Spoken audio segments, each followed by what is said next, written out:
আসসালামু আলাইকুম ওয়া রাহমাতুল্লাহ।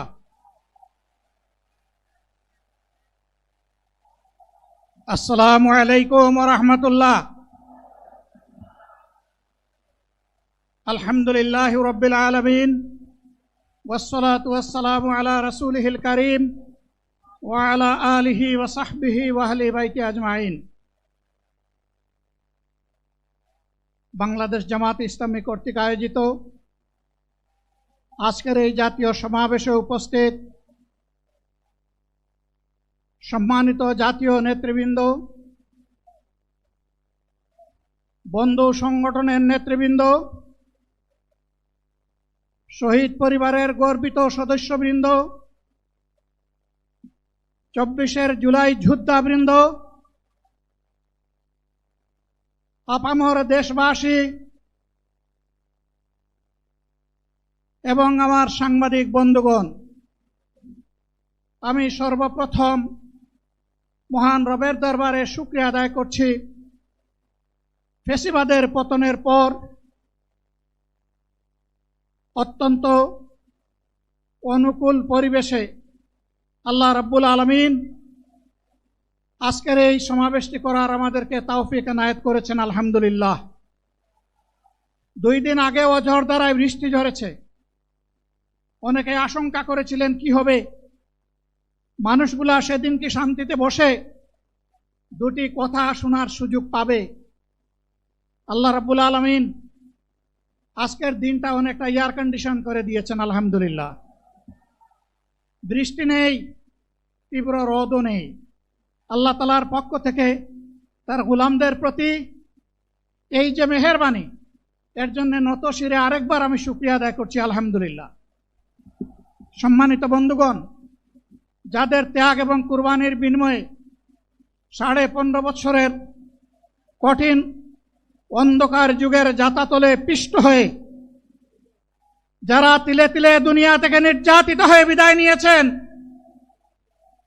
অপশক্তির বিরুদ্ধে প্রতিবাদ করতে গিয়ে বিদায় নিয়েছেন, যারা লড়াই করে আহত হয়েছেন, পঙ্গুত্ব বরণ করেছেন, আমরা তাদের সকলের কাছে গভীরভাবে ঋণী। মহান আল্লাহর দরবারে তৌফিক চাই, বাংলাদেশ জামাতে ইসলামীর অস্তিত্ব যতদিন থাকবে আল্লাহ যেন তাদের ঋণ পরিশোধ করার শক্তিটাও ততদিন আমাদেরকে দান করেন। আমি গভীর পরিতাপের সাথে আপনাদেরকে জানাচ্ছি, আজকের এই বিশাল সমাবেশ আয়োজন করতে গিয়ে আমাদের 3 জন ভাই ইতিমধ্যেই দুনিয়া থেকে বিদায় গ্রহণ করেছেন। খুলনার দাবকুপ উপজেলার আমির জনাব মৌলানা আবু সাইদ বিদায় নিয়েছেন। পাবনার বয়োজ্যেষ্ঠ একজন মুরব্বী জনাব মুস্তাফিজুর রহমান, তারা এই আয়োজনে আসতেই পারেননি। আসার পথেই আল্লাহ তাআলা তাদেরকে তার কাছে তুলে নিয়েছেন। আরেকজন ভাই এখানে অসুস্থ হয়ে তিনিও ইন্তেকাল করেছেন, শাহ আলম। মহান রবের দরবারে দোয়া করি, আল্লাহ তাআলা তাদের উপর রহম করুন, তাদেরকে ক্ষমা করুন, জান্নাতুল ফেরদাউসের নিয়ামত তাদেরকে দান করুন, তাদের আপনজনকে আল্লাহ তাআলা সবরে জামিল আতা করুন। সম্মানিত ভাইয়েরা, আবু সাইদরা যদি বুক পেতে না দাঁড়াতো, এই জাতির মুক্তির জন্য যদি বুকে গুলি লুফে না নিত, হয়তোবা আজকের এই বাংলাদেশটা আমরা দেখতাম না। ইতিমধ্যে হয়তো আরো অনেক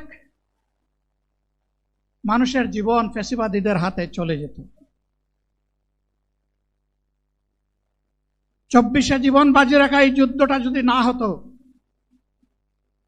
তাহলে আজকে যারা বিভিন্ন ধরনের কথা এবং দাবি দাওয়া পেশ করছেন, তারা তখন কোথায় থাকতেন? অতএব আসুন, যাদের ত্যাগের বিনিময়ে আল্লাহ তাআলার এই নিয়ামত পাওয়া, তাদেরকে যেন অবজ্ঞা এবং অবহেলা না করি। শিশু বলে তাদেরকে যেন তুচ্ছ তাচ্ছিল্য না করি। অহংকার বলে অন্য দলকে যেন তুচ্ছ তাচ্ছিল্য না করি। অরাজনৈতিক ভাষায় আমরা যেন কথা না।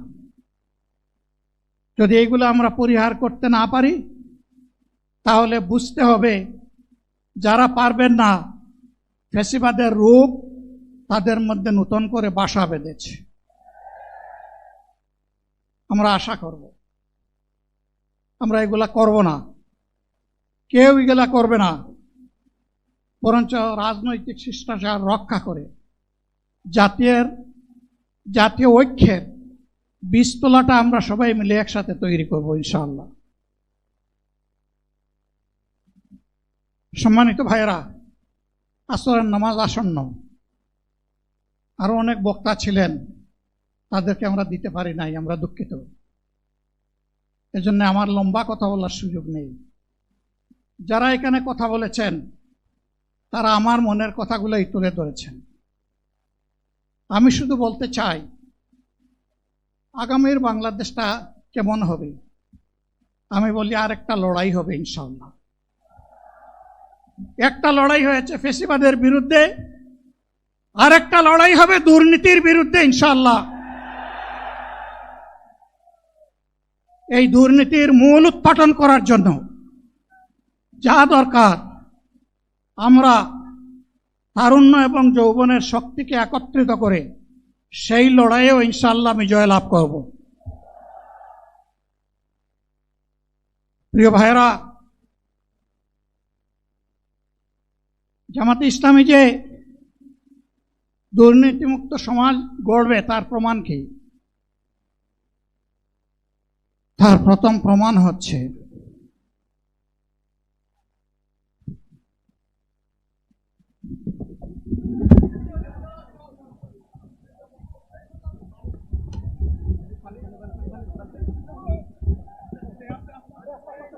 আপনারা অবস্থান করুন যার যার জায়গায়। আপনাদের সবকিছু দেখার জায়গা স্থান পরিবর্তন করবেন না, সবাই জায়গায় থাকেন, সবাই তার নিজ নিজ জায়গায় অবস্থা গ্রহণ করেন, সবাই তার নিজ নিজ জায়গায় অবস্থান গ্রহণ করেন।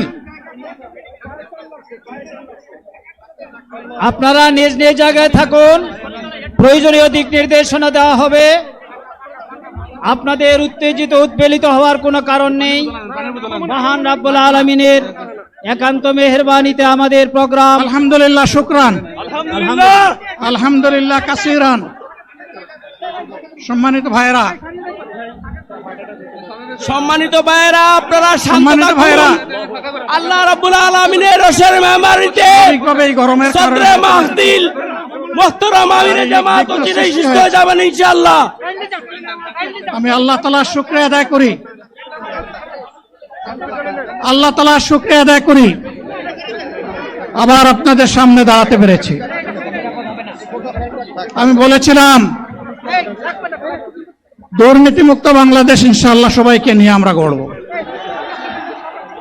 আমরা কথা দিচ্ছি, বাংলাদেশ জামাত ইসলামী যদি আল্লাহ তাআলার মেহেরবানি এবং সরকার জনগণের ভালোবাসা নিয়ে সরকার গঠন করে, তাহলে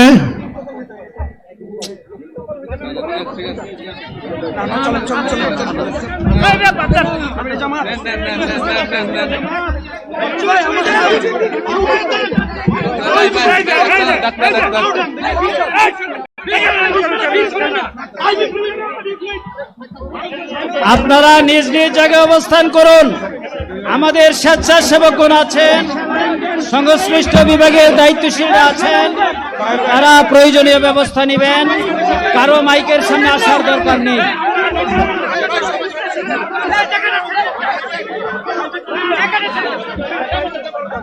আপনারা অবস্থান করুন নিজ নিজ জায়গায়।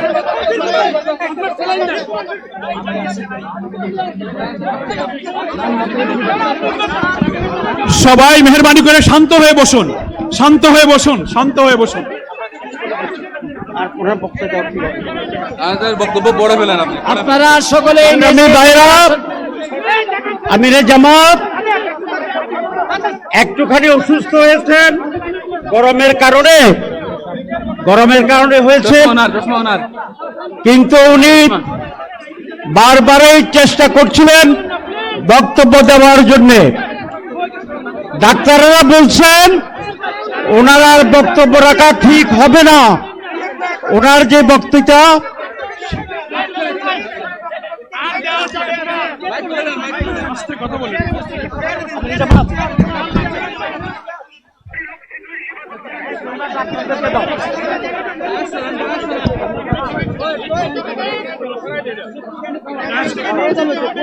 আপনারা নিজ নিজ আসনে উপবেশন করুন। সংগঠনের দায়িত্বশীলগণ প্রয়োজনীয় দিক নির্দেশনা দিবেন। আপনাদেরকে নিজ নিজ জায়গায় অবস্থান করার জন্য অনুরোধ করা হচ্ছে। আচ্ছা দেন না এখানে আপনাদের এই ড্রোনগুলো আলহামদুলিল্লাহ আলহামদুলিল্লাহ। আরে আল্লাহ যত সময় হায়াত দিয়েছেন, আল্লাহ যত সময় হায়াত দিয়েছেন তত সময় মানুষের জন্য লড়াই করবো ইনশাআল্লাহ। এ লড়াই বন্ধ হবে না। বাংলার মানুষের মুক্তি অর্জন হওয়া পর্যন্ত আমাদের লড়াই অব্যাহত থাকবে। বলছিলাম জামাতে ইসলামী যদি আল্লাহর ইচ্ছা এবং জনগণের ভালোবাসায় বাংলাদেশের মানুষের সেবা করার সুযোগ পায়, তাহলে মালিক হবে না, সেবক হবে ইনশাআল্লাহ। আজ আমি ঘোষণা দিচ্ছি, লক্ষ জনতাকে সাথে নিয়ে বাংলাদেশ জামাতে ইসলামী থেকে যারা আগামীতে সংসদ সদস্য হিসাবে নির্বাচিত হবেন, আরে আপনারা কথা বন্ধ করেন, আপনারা কথা বন্ধ করেন, সবাই বসে পড়েন, সবাই বসেন, বসেন, কেউ দাঁড়াবেন না, সবাই বসেন। যদি আল্লাহর ইচ্ছায় জনগণের ভালোবাসায় বাংলাদেশ জামাতে ইসলামী থেকে সংসদ সদস্যরা নির্বাচিত হয়ে সরকার গঠন করেন, তাহলে কোন এমপি, কোন মন্ত্রী আগামীতে সরকার কিন্তু প্লট গ্রহণ করবে না। কোন এমপি এবং কোন মন্ত্রী ট্যাক্সবিহীন কোন গাড়ি চড়বে না। কোন এমপি এবং কোন মন্ত্রী তার নিজের হাতে কোনো টাকা চালাচালি করবে না। কোন এমপি এবং কোন মন্ত্রী যদি তার নির্দিষ্ট কোনো কাজের জন্য বরাদ্দ পেয়ে থাকেন, কাজ শেষ হওয়ার সাথে সাথে বাংলাদেশের 18 কোটি মানুষের কাছে তারা তার প্রতিবেদন তুলে ধরতে বাধ্য হবে। সম্মানিত বন্ধুগণ, চাঁদা আমরা নিব না, দুর্নীতি আমরা করব না, চাঁদা আমরা নিতে দেব না, দুর্নীতি আমরা সহ্য করব না। এই বাংলাদেশটাই আমরা দেখতে চাই। যুবকদেরকে আমরা স্পষ্ট ভাষায় বলতে চাই, বন্ধুগণ, তোমাদের সাথে আমরা আছি। আমি আজকে জামাতের আমির হিসাবে এখানে কথা বলতে আসিনি। আমি এসেছি বাংলাদেশের 18 কোটি মানুষের একজন হয়ে কথা বলতে। আমি শিশুদের বন্ধু, আমি যুবকদের ভাই, আমি বয়স্কদের সহযোদ্ধা, আমার বোনদের আমি ভাই। সুতরাং তাদের মুক্তির জন্যই আমি দায়িত্ব নিয়ে আজকে এখানে দাঁড়িয়েছিলাম। আল্লাহর ইচ্ছা শরীর আমাকে সাময়িকভাবে সহযোগিতা করে নাই, এটাও আল্লাহর ইচ্ছা যে এখন আল্লাহ আমাকে কথা বলার সুযোগ দিচ্ছেন। আমি বলতে চাই, বাংলাদেশের নির্দিষ্ট কোন শ্রেণীর মুক্তির জন্য আমাদের এই লড়াই নয়। রাস্তার একজন পরিচ্ছন্নতা কর্মী, চা বাগানের একজন শ্রমিক, রক্ত পানি করে ঘাম জড়ানো আমার একজন রিক্সা চালক ভাই মাঠে ময়দানে বাংলাদেশের মানুষের মুখে যারা এক মুঠো ভাত তুলে দিতে চায়, আমার সেই কৃষক বন্ধুটি, আমি তাদের হয়ে আজকে এখানে কথা বলতে এসেছি। আমি কোন অভিজাত শ্রেণীর হয়ে এখানে কথা বলতে আসিনি। আল্লাহ তাআলার অশেষ মেহেরবানি, আজীবন সকল রক্ত চক্ষুকে উপেক্ষা করেছি, জেল জুলুমের পরোয়া করি নাই। আমার আফসোস, 24 সালে জাতিকে মুক্তি দিতে গিয়ে যারা জীবন দিয়ে শহীদ হলো, আমি তাদের একজন হতে পারলাম না। আপনাদের কাছে দোয়া চাই, ইনসাফের ভিত্তিতে একটি দেশ গড়ে তোলার জন্য আগামীতে যে লড়াই হবে, আমার আল্লাহ যেন সেই লড়াইয়ে আমাকে একজন শহীদ হিসাবে কবুল করেন। সম্মানিত বন্ধুগণ, আমাদের প্রিয় শহীদ নেতৃবৃন্দ 2006 সালের 28 অক্টোবর থেকে শুরু করে পল্টন গণহত্যা, শাপলা গণহত্যা, সারা দেশের গণহত্যা, তিলখানার গণহত্যা, 24-এর গণহত্যা, এই গণহত্যা যারা করেছে তাদের সকলের বিচার বাংলাদেশের মাটিতে নিশ্চিত করতে হবে। এদের বিচারের দৃশ্যমান প্রক্রিয়া শুরু না করা পর্যন্ত পুরানা ব্যবস্থাপত্রে বাংলাদেশ আর চলবে না। এতগুলা মানুষ এমনি এমনি জীবন দেয় নাই, জীবন দিয়েছে জাতির মুক্তির জন্য। যদি বস্তা পোতা পুরানা সবকিছুই টিকে থাকবে, তাহলে কেন তারা জীবন দিয়েছিল? যারা ওই বস্তা পচা ব্যবস্থাপনায় বাংলাদেশকে আবার গড়তে চান, তাদেরকে আমরা বলি, জুলাই যুদ্ধ করে যারা জীবন দিয়েছে, আগে তাদের জীবনটা ফেরত এনে দেন। যদি শক্তি তাকে ফেরত এনে দেন। আপনারা পারবেন না, যেহেতু পারবেন না, কাজেই নতুন ব্যবস্থায় নতুন বাংলাদেশ গড়ে তোলা হবে ইনশাআল্লাহ। শিশু, কিশোর, যুবক, মা, বোন, শ্রমিক, ছাত্র জনতা, ব্যবসায়ী, সবাইকে যেই দেশ, যেই সংবিধান, যেই রাষ্ট্র নিরাপত্তা দিতে পারবে, সেই নতুন বাংলাদেশ আমরা গড়ে তুলতে চাই। ভাইয়েরা, আমাকে সবাই চাপ দিচ্ছে, কেউ বলে ভাই শেষ করেন, কেউ বলে চাচা শেষ করেন।